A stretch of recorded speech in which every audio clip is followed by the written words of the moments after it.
Hi, everybody. I'm Randy Olson from 90.9 The Vine and AreaSports.net. I'm host of the Sports Couch, and we have a very special guest with us this evening because it's a very special day in McLeansboro, Illinois. We're at Hamilton County High School, where tonight Jerry Sloan is going to have the gymnasium named in his honor.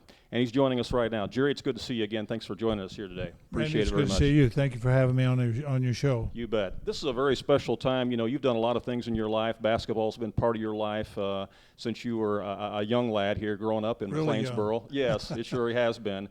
But after your retirement now and everything, here you are tonight in front of a lot of friends and family members and people that you know. And you're going to have this gymnasium named in your honor tonight. It's just one of many accolades that you've had throughout your career, and it's really special for you, I'm sure, isn't it?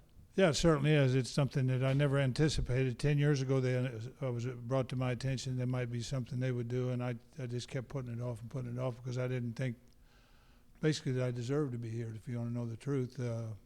I felt like there's a lot of other people that had great careers here, and I waited. Once I went into Hall of Fame, then I think it became apparent that it would be up to me to make that decision. I'm glad I did. Well, if we go back in time here a little bit, Jerry, let's go all the way back to your playing days here at what was then McLeansboro High School. And recently, the McLeansboro Times-Leader published a photo from the McLeansboro yearbook. I think it was from 1959, and it shows a team photo. And of course, you're the tallest one in that photo. And I think you might have been the skinniest one in the photo too. So I guess there wasn't much of a weightlifting program at McLeansboro at that time, huh? No, there really wasn't. When I started high school, people don't realize this, I was 5'6.5", size 14 shoe. Wow. And my sophomore year, 6'2.5". So I jumped out. Coach Hale, I think, who was our coach, he kind of recognized the fact that I might be a little bit bigger than when I started with the team, to high school. And so I was very fortunate. I played for Coach Hale for 4 years. Mm-hmm. And he taught me a great deal about playing the game of basketball. Not necessarily the fundamental part of it, more the outside part of it, where you learn how to try to do the right thing most of the time. Not all do we always do the right thing, but if anyone tried to accomplish that, it had to be Coach Hale. Mm-hmm. Well, Jerry, one of the things that I really like about you and admire about you is the fact that you're kind of a self-made man, and you've done that through hard work and determination, and started very, very young because you were one of 10 children, mm-hmm. and you lost your father at a very young age, and so you had to do a lot of chores and a lot of things growing up, and so you've always had to work hard, and that's just been in your blood. My mom always said hard work will never kill you, but if you stay with it, it'll straighten you out. Mm-hmm. I was really lucky. In a lot of ways, I had an older brother. Roger was 3 years ahead of me in high school, and wasn't too much what he had done, but he wanted to make sure that I tried to do the right thing whenever I was playing. So he did a lot of coaching. I didn't always like that. I thought Coach Hale should do the coaching. Well, back in your playing days here at McLeansboro, back in the late 50s and there in the early 60s, you were named All-State, so you certainly had some accomplishments and did a lot of special things then. Talk about your playing days at McLeansboro, both as an individual, your accomplishments, as well as the team effort. Well, we really didn't accomplish that much. Unless you win a championship, you really haven't accomplished that much. We had a good record, but we lost whenever we felt like we should have won, especially my junior and senior year. And that was a pretty difficult pill to swallow. But one of the things that I keep talking about Coach Hale because he had a huge impact on us. Kurt Reed and Jack Weinmiller would go out of basketball practice, and they had to hitchhike to Macedonia. And David Lee and myself had to go to the four-way stop and hitchhike to Dale. And one of the things that happened, Coach Hale happened to be driving by, and we just gotten out of the shower. It was about 15, 18 degrees, and all we had was a coat, no hat or anything, but ice was frozen on top of her head, and I'll always remember that. He waved at us, said, I'm sure he said, I'm not picking these guys up and taking them home. They can get there the best way they can. And that's how we got there when those things came up. It was not the easiest mm-hmm. thing, but probably set us back a little bit with our schoolwork. Mm-hmm. A lot of times you get home at 6 or 7 o'clock at night, and then what do? Go home, take a nice shower and watch TV. We had to go to the barn and work with milk a cow or feed the cattle or whatever. So it was something that always sticks in my mind. I could have been doing that the rest of my life and not having near as much fun as I've had playing the game of basketball. I guarantee you that. Well, and after your playing days at McLeansboro High School, you had a chance to play college basketball, but you ended up at Evansville. But what a lot of people don't know is you actually went to University of Illinois for a short period of time, right? You're exactly right, and that's one of the things that I think about a great deal. University of Illinois, they were runner-up. I think they tied the Big Ten championship, which would have been my sophomore year. I had Dave Downey and Bill Small, and those guys were guys that I communicated a little bit with, and they said, you should never leave. We hope that you stay here. But I was so homesick. I'd never been out of the county, so to speak. And I packed my bags and took a train to Carbondale thinking I was going to find a rosier place there, but I was only there for about a day and a half. And I hitchhiked back home and went to work in the oil fields. One of the coldest days of my life. When I went home, we'd pulled the rods and tubing out of an oil well, and there's a wet well where every joint that you took apart was salt water and oil mix. And it's about 15 degrees, and had a nice little bath with that. And when I got home, I said, my mom said, you going to do this the rest of your life? I said, I'm not exactly sure. But at least it had me thinking about something I should do or try to do. And I called Coach McCutcheon that following Monday, and he said, I'll be over to visit with you.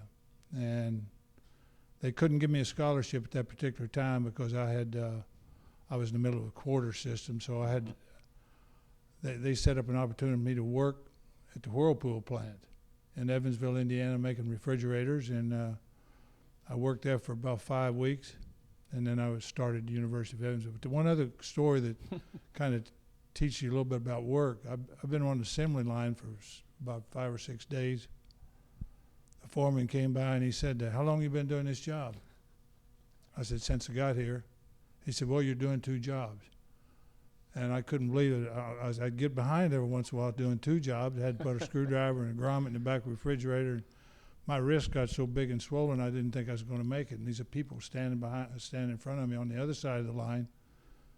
They looked at me like, there's nothing to this job, visiting and talking. And I couldn't get my breath for 8 hours. It's the longest day of my life. And so all those little things kind of contributed to me ending up in Evansville and playing for a great coach. And I didn't think I'd get sentimental, Tammy, but Well, Coach McCutcheon had quite an impact on your life, really, didn't he, at Evansville? yes, he did. He was no-nonsense guy. Again, he's one of these guys, people say, well, he doesn't coach very much. And I look back on my career and my career as a player and as a coach. He taught us fundamentals and fundamentals and fundamentals. People get bored with that. But the players we had, the guys I played ball with in college were terrific. They liked to work, and I liked to work. And it was a great combination. We had a great run there basketball-wise, and I was just fortunate to have him as our coach and the players that I played with to be around all the time. We had fun. Even though it was hard work, he worked as hard. We had fun, and that's what you play the game for, in my opinion.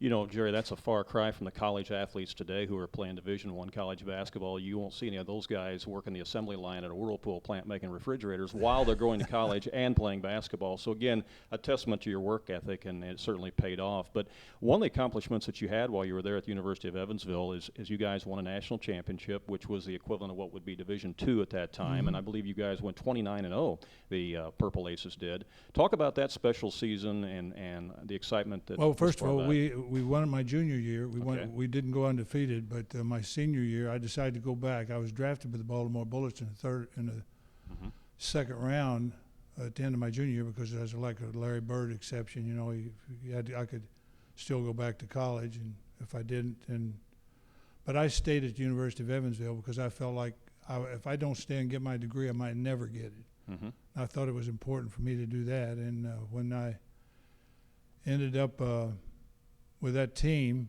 we had an undefeated season. We're playing Southern Illinois University in 3 of the best basketball games I've ever been involved with.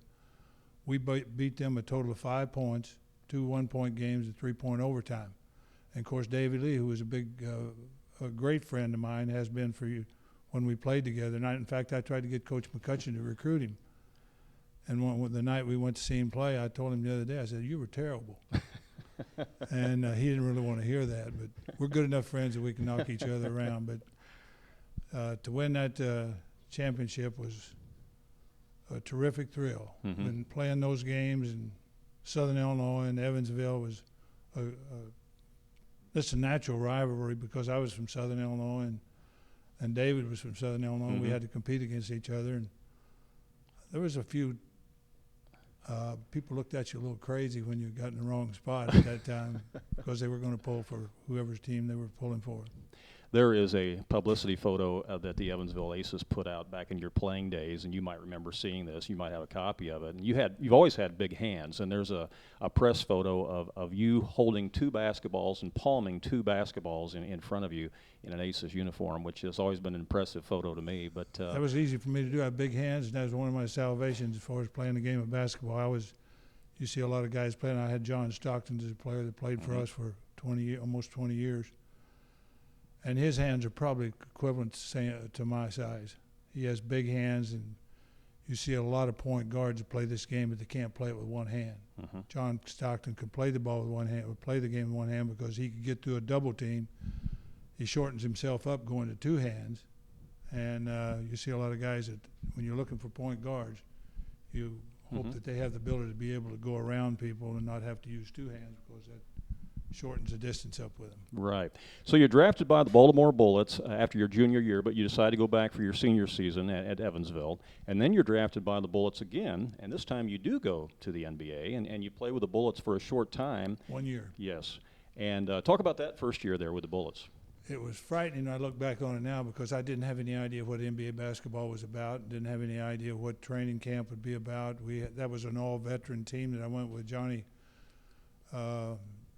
Egan, Johnny Kerr, Bob Ferry, Kevin Lockery, a bunch of these guys. They were veterans, and I got in a Kevin Lockery and Bob Ferry picked me up and take me down to training camp, and Bob Ferry sitting in the front seat of the car, and it's kind of funny. He said, "There's nobody here that's going to take your job." He was talking to Kevin Lockery. I thought, boy, that's great confidence in me. I must not shouldn't even be here. But anyway. I was on the same team with Johnny Kerr, and Johnny Kerr watched me practice every day, and Bailey Howe was one of my teammates. And days we had off, we'd go play one-on-one or whatever the case may be. If there was 4 guys there, we'd play 2-on-2. But having that opportunity to work with Bailey Howe, who was not really ultra-talented, he was a tremendous worker. He would tear your head off to get to an offensive rebound or a defensive rebound any way he could. And he encouraged me a lot to come and do that every day. It's hard to do it. A lot of people have trouble doing it 5 or 6 days in a row. They got to take a day off, and that's where I had people interested in him. Johnny ended up being the head coach of the Chicago Bulls. Right. And he said, "I'm taking you with me." I said, "Hey, that's great. That's only 300 miles from my hometown," and it worked out very well. Now, so then you became the original Chicago Bull, and that's something that a lot of people don't realize is that you're the first original Chicago Bull because in the expansion draft, you were the first one selected, right? That's right, with the Chicago Bulls, and I was thrilled to death because I played for Johnny, great friend of mine up till he passed away a couple years ago, and it was I got a great chance. Mm-hmm. You know, then players talk about getting chances, but I was fortunate I was able to take advantage of it a little bit and get myself acclimated to the NBA and how it's played, and it was a good move for me, and in some small way, I helped Chicago stay in the league until Michael Jordan could get there. So that's my claim to fame. I would say you had a a lot to do with it, Jerry. But hey, looking back on it, what was the toughest transition for you? Was it the transition from high school to college ball, or was it from the college ball to NBA ball? There's a transition in both places. When you go from high school to college, you still don't understand the game is bigger, stronger, and faster most generally, and that's the way it was in Chicago or in the NBA when I got there. It was 94 feet looked like if you took a bad shot, 94 feet felt like about 300 feet. Uh-huh. And you're playing as hard as you can, but could never get anything done. And there again, that's where Johnny Kerr kept encouraging me. Just keep working. He and Bailey Howell, and they kept pushing me and said, well, maybe you get a chance to play. Well, I hate to say this, but we started off the season and Don Old, who was a starting guard, he was from Edwardsville, and he had his tonsils taken out. So who did they start the first game of the season? They start me. I've never played. I fouled out at 5 of the first 6 games I played in. And Johnny Kerr told me, I want you to because he's a teammate, give me good advice. Get up and foul people all night long. Then when you get to the end of your career, you make all those fouls and they don't call them. So I did get away with a few fouls as time went on in the NBA. That's great.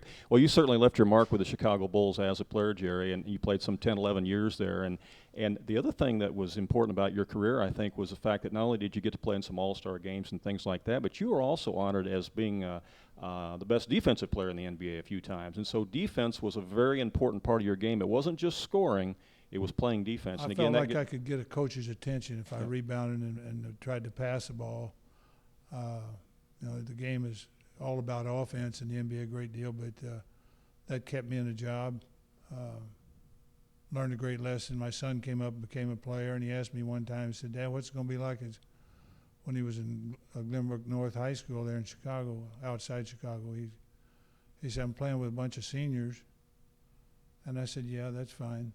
I said, if you pass them the ball, they'll bring you home after practice. And I said, pass the ball and you'll end up just fine. And he was a pretty good passer. He ended up being a pretty good passer, but it's good advice for him because he made all those seniors happy because they're sitting there waiting for the ball to come to them. Right. And then your son Bryan, of course, got to become a member of the 1984 McLeansboro Foxes basketball team, which had a perfect undefeated season and won the state championship here in Illinois. And that had to make you very proud because that was truly a special team. Well, it was interesting to be a part of it. You know, when I got fired in Chicago, I thought, well, what am I going to do? How am I going to handle this early retirement? Mm-hmm. And so it turned out, Bobby and I were driving across southern Indiana. We'd been to an antique show, and my mom called and said, there's a house here in town you might have some interest in. So we did and bought the house and moved down here. And when it looks like things aren't going to ever go well for you, then this popped up. Got to watch my son play and watch Holly play, my youngest daughter. Kathy was at DePaul in Chicago, and she ended up transferring to Evansville. So all that worked out, and then I watched Bryan play a couple years here with Coach Lee, and, of course, we were great friends. Kurt Reed was one of the coaches, and Randy, you got to help me. Smith-Peters. Randy Smith-Peters, Mm-hmm. yeah. I bought my property out here for him to build a house. Mm-hmm. And those guys, they let me go along on a couple scouting trips, and I tried to stay out of it because I didn't want to interfere with David or those guys coaching. But I got a chance to see that you put 5 players out on the floor, it's going to try to play together, work together. That'll work about anywhere you go. Mm-hmm. But you got to have 5 players that's going to do that and knock all the parents and all agents and all those people out of the way, you'll be all right. Right. So yeah, I was fortunate to watch those kids play. And I said at the end of Bryan's senior year, I said I was going to take the first job offered to me after he gets through school. So to make a long story short, I ended up getting a CBA job in Evansville, Indiana. And about 5 days before the season was ready to start, Phil Johnson, who had been my assistant coach in Chicago, called me and said, you want to come to Utah? I said, I don't know what for, because I didn't know that he was going to Kansas City at the time. And so he said, well, Frank's going to call you on a Sunday and find out if you really want to come to the Jazz or not. And so as it turned out, I happened to be one of the luckiest men in the world because I went to work with Frank. I met him in New Orleans on a Monday, and it was right around Thanksgiving, and I worked with him and could still be Frank's assistant coach. I love working with him. He's a very intelligent guy, and when he got on a guy's rear in the locker room, he could get on any guys, and I don't know, you'd think that they wouldn't even have their clothes on after he got through ripping them up one side and down another because he was good, but he's also became a very close friend of mine. Your coaching tenure at Utah is truly amazing. I mean, you coached there for 22 years. You won over 1,200 games as a head coach. You're the only coach in the NBA to win 1,000 games with a single team, and you coached longer for a single team than any other coach in NBA history, which again is why you're in the Hall of Fame. Mm-hmm. You also made the NBA playoffs with the Utah Jazz 15 seasons in a row, which is just an incredible accomplishment. So I'd like to take credit for that, but I really can't because the John Stockton, Karl Malone were the reasons. You look at teams that have great players, but also great people that's going to work hard every day, and that's what they brought to the table. It was interesting working with them, and John Stockton is a unique individual as far as he didn't want credit for being there. He just wanted to play, go home, take care of his family. And Carl, those guys, when they came to practice every single day, I look back on it, I probably worked them too hard. I was a younger coach then and expected them to work even, but it's been it was an unbelievable run with them, and way they competed. We were close, but couldn't get it done. We couldn't beat Chicago. They had a great player that made great plays coming down the stretch. And I was always proud of those guys, and I think they were proud to be a part of what we were trying to do. And yeah, had it not been for a guy by the name of Michael Jordan, you probably would have had 2 NBA titles. Yeah, but if it had officials looking at a different angle than Brian Russell, if he had been holding the ball and knocked Jordan down, I bet they'd have called a foul on him. Yeah, but what a career that you had at Utah. It's just truly amazing, the accomplishment that you had there, and great fan support, and the ownership there. I mean, you just you had a great relationship, didn't you? I really did. Mr. Miller, who owned the team, who's since passed away, was I probably only had in the 23 years I was a head coach there with him. He bought the team about the time I became a head coach. I only had probably three sit-downs with him where we talked about a lot of basketball. He said, "Could you coach a team, and I'll take care of the rest." And he didn't interfere, although he was in the locker room before the game, halftime, and after the game, which at first I was a little bit intimidated by it, but it was the best thing that could happen because he didn't get anything secondhand. Sometimes you get secondhand, thirdhand, it's a mess by the time it comes back. Most of the time it looks like mashed potatoes. But he stuck with me. We lost 56 games, and I kept my job. And not very many coaches in the NBA can say that. That's right. So I was very, very fortunate. But they were the Jazz I think they're a terrific organization. Whether I was there or not, they're going to succeed because they have good people that work hard. May not get the best player every time that the draft comes up, but they get the best player for our team, and that's where they've been able to succeed. Well, at the beginning of our interview, you were talking about how you felt like that maybe you were not deserving of this honor tonight to have the gymnasium named after you here at McLeansboro. But as we've discussed here in our little talk, you've been successful at everything you've done, Jerry. You were successful at high school, successful at college, successful in the pros as a player, and obviously very, very successful as a coach in the pros as well. And so was your son, Bryan. Bryan not only won the state championship here at McLeansboro, but he also won a national championship with Bobby Knight at Indiana. And so like father, like son. And so I'm sure I will say this about Bryan. He's worked very hard, and he played for a coach that made you work hard. And it goes back to what I said earlier, hard work's not going to kill you in most cases. I know this is tragic to say, but you don't see a lot of basketball players die on the basketball floor. You hear a lot of them talking about dying because they're having to work too hard. So, anyway, I've been blessed. There's no question about that. You have been. But this is a great community. I spent a number of years outside. I still live in Utah, but Hamilton County's always been a special place for me, and I just felt like it's the right place to be here most of the time. Well, you've done some wonderful things in the community too. Of course, you had the Bobby and Jerry Sloan Hand in Hand Foundation for a while, and you built the Kids Kingdom Kids Play Center here that is still in use today in McLeansboro. You've also helped to fund the tennis courts and the basketball courts that are behind this very high school that we sit in right now. And you've probably done so many other things behind the scenes financially or to help people here in McLeansboro that I'm not even aware of. But for that, I know everyone thanks you, and that's why the honor that you received tonight of having this gymnasium named after you is very much deserving. Well, I think I think about the Kids Kingdom, for instance. That was something my son found out about and got the idea about, presented to the community.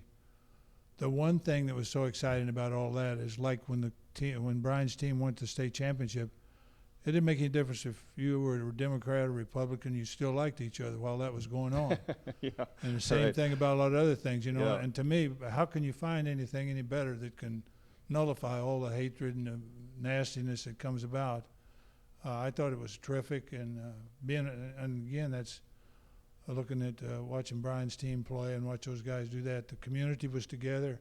I think I stayed up later in my whole life, sitting down there just joking with, talking with people, just to buy a ticket. Mm-hmm. By that time, they had a few more fans than they'd had for a while, and when you go on the road or got to play in a state tournament, they put the tickets out maybe right after the game they just won. And of course, I had a lot of fun with that. Mm-hmm. Our family did, and that's been good.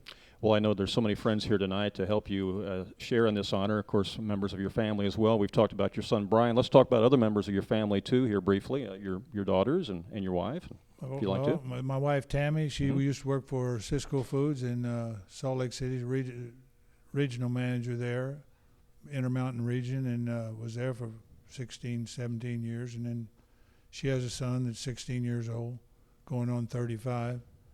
So that's worked out well. Tammy's been a great addition, and my daughter Kathy, she lives 2 blocks from Bryan in Indianapolis, and she has 3 boys.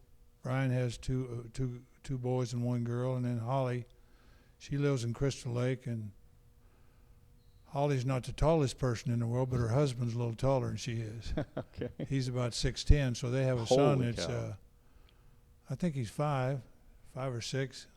He's a big long drink of water, and you know, you kind of try to imagine, will he grow up and play basketball, or will he play the piano, which is fine. I think that'd be great if whatever he did. You just hope, like you would for your own kids, that if they do something, they put something into it. Mm-hmm. I think they would, because I know they seem to have good backgrounds in that area already to start working with. Well, I'm sure, Jerry, there's a lot of people watching this right now. They're probably wondering, what is Jerry SLOAN doing now that he's retired from coaching? And so what have you been up to since your retirement in 2011?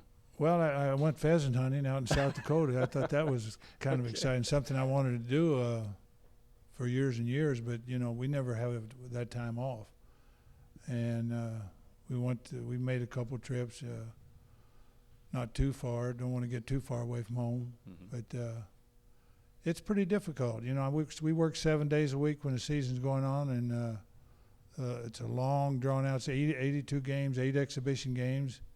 That's a lot of work. I'm not any younger than I used to be, so I've turned down a job or 2 here and there, and I don't know if I'll get back in or not. May not be any opportunities, but at least I had a couple people interested, and we'll see what happens. Felt like I needed another year or so off to kind of regroup. I had a lot of tension, you know. You built up tension. I fought through that, and I feel the best I've felt in 4 or 5 years.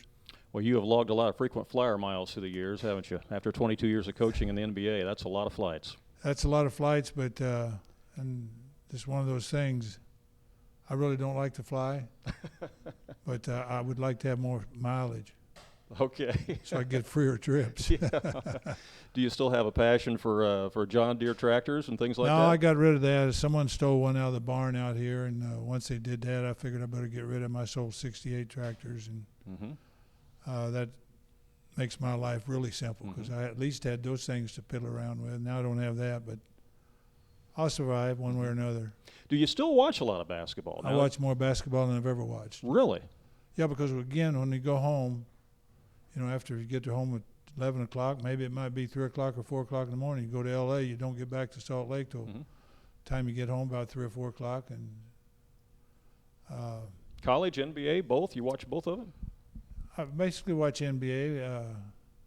It's interesting. You see some of the plays some of these teams run, and I ran the same play. So that's kind of that's a compliment. pat on the back or compliment, which I don't really need. But I think it's kind of interesting to watch other teams play. And I went to San Antonio's training camp. It wasn't I was looking for a job or anything. I admired what they do. And Scott Layden, who was my assistant coach in Chicago when I resigned, went down there and invited me to come to watch their training camp, and that was quite an experience. They do a great job. You don't see teams play as hard as their team play all the time, so it was fun to refresh myself a little bit along those lines. Yeah.